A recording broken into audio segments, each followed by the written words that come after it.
सुप्रभात बच्चों, हमने जो पाठ पढ़ा है पृथ्वी से अग्नि तक, इस पाठ के हम प्रश्न उत्तर देखने वाले। तो पहला प्रश्न है, देखो कोष्टक में से उचित विकल्प चुनकर वाक्य फिर से लिखो। तो पहला प्रश्न है, पृथ्वी प्रक्षेपण के लिए रिक्त स्थान अंतरिक्ष केंद्र में विशेष सुविधाएं स्थापित की।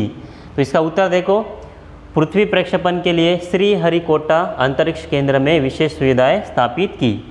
दूसरा है, सिर्फ 600 रिक्त स्थान की भव्य उड़ान ने हमारी सारी थकान को एक पल में धो डाला।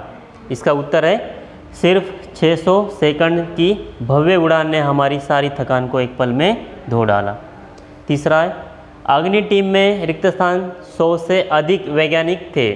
तो इसका उत्तर क्या आएगा, अग्नि टीम में 500 से अधिक वैज्ञानिक थे।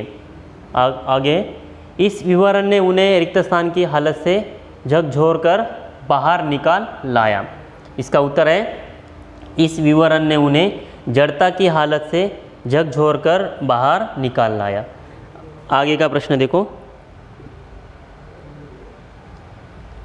प्रश्न दूसरा है, कथन के सामने सही और गलत का चिन्ह लगाओ। तो देखो यहाँ पे पहला प्रश्न है, यह देश के रॉकेट विज्ञान के इतिहास में एक युगांतकारी घटना थी। इसका उत्तर क्या आएगा, सही है। दूसरा है, मैं अपनी टीम के सभी सदस्यों से नहीं मिल पाया। इसका उत्तर है गलत। तीसरा, प्रक्षेपण एक अभूतपूर्व अभ्यास होने जा रहा था। इसका उत्तर क्या है, सही है। ये गलत है और पहला सही है। आगे, ज्वार के कारण लहरें किनारों से टकराकर और अधिक शोर मचा रही थी। इसका उत्तर सही है। तो आगे का प्रश्न देखो, निम्नलिखित प्रश्नों के उत्तर एक एक वाक्यों में लिखो। तो पहला प्रश्न है, पृथ्वी का प्रक्षेपण कहाँ होने वाला था। इसका उत्तर है, पृथ्वी का प्रक्षेपण श्रीहरिकोटा में होने वाला था।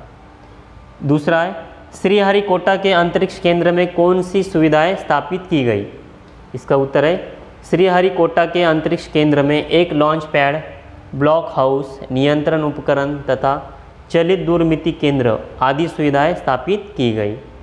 आगे का है, अग्नि के प्रक्षेपण के लिए कौन सा दिन निर्धारित किया गया। इसका उत्तर है, अग्नि के प्रक्षेपण के लिए 20 अप्रैल 1989 का दिन निर्धारित किया गया। आगे, विश्लेषण के बाद वैज्ञानिकों ने मिसाइल के प्रक्षेपण के लिए कौन सा दिन निर्धारित किया। इसका उत्तर है, विश्लेषण के बाद वैज्ञानिकों ने मिसाइल के प्रक्षेपण के लिए 1 मई 1989 का दिन निर्धारित किया गया। आगे का प्रश्न है,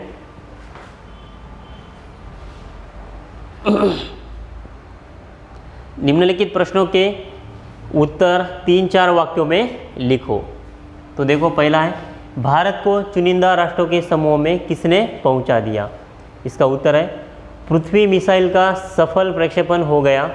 हमारे देश के रॉकेट विज्ञान के इतिहास में एक बहुत बड़ी घटना थी। मिसाइलों के क्षेत्र में भारत की आत्मनिर्भरता ने संसार के सभी विकसित देशों को विचलित कर दिया और मिसाइल आधारित सुरक्षा प्रणालियों ने एकदम से भारत को चुनिंदा राष्ट्रों के समूह में पहुंचा दिया। दूसरा प्रश्न है, टीम के साथ डॉक्टर कलाम ने कौन सा अनुभव बांटा।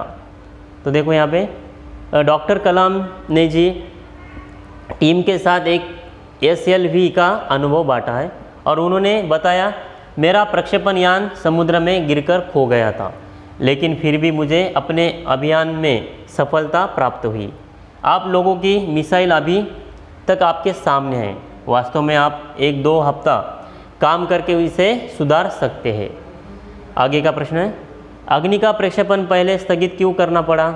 इसका उत्तर है, अग्नि के प्रक्षेपण के लिए 20 अप्रैल 1989 का दिन निर्धारित किया गया।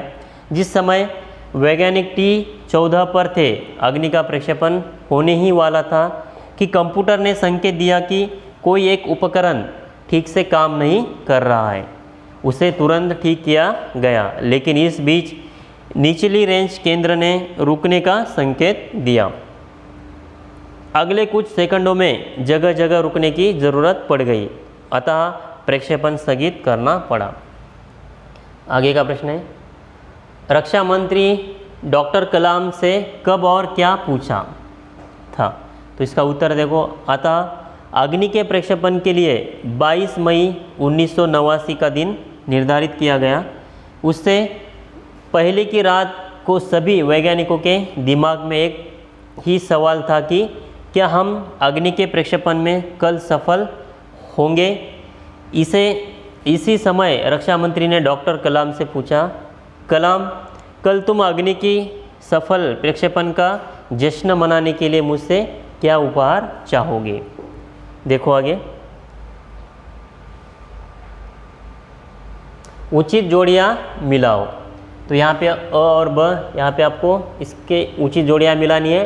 तो देखो यहाँ पे उत्तर दिया है अग्नि मिसाइल, श्रीहरिकोटा यानी अंतरिक्ष केंद्र, स्वचालित यानी कंप्यूटर, और ज्वार यानी लहरें।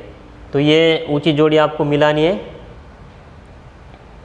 आगे देखो, व्याकरण का जो समानार्थी शब्द है आपको यहाँ पे लिखने हैं।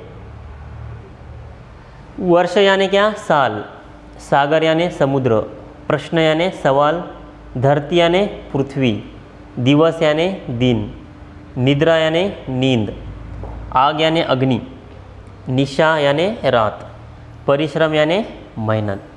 तो देखो हमने ये प्रश्न उत्तर देखे, तो इसे लिखो और उसे याद करो, ठीक है। ओके।